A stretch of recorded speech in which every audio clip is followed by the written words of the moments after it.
First impressions could be damaging your content. Here's why.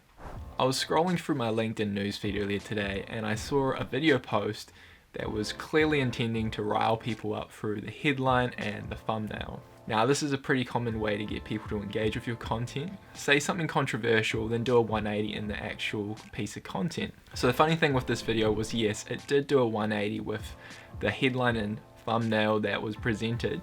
But when I went down to the comments, I noticed a lot of people had taken the wrong idea from the headline or thumbnail and started commenting a whole bunch of negativity. Now, don't get me wrong, this is a great way to build attention to your content.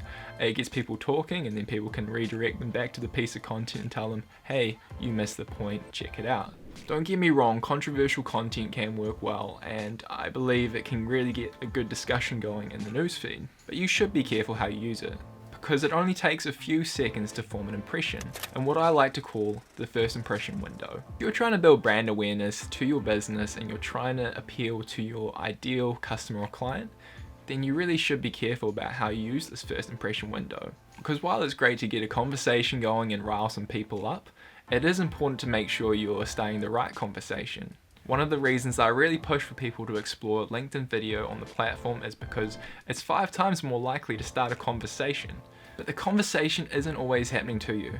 It's sometimes happening in their head about whether you're someone worth working with. Now, like I said, don't get me wrong, feel free to go hard on the controversial content so long as it is valid and of point, because if you're looking to build a qualified network of ideal clients or customers, then you've really got to think about the conversation that's already happening in their head and how your first impression can appeal to that conversation happening right now.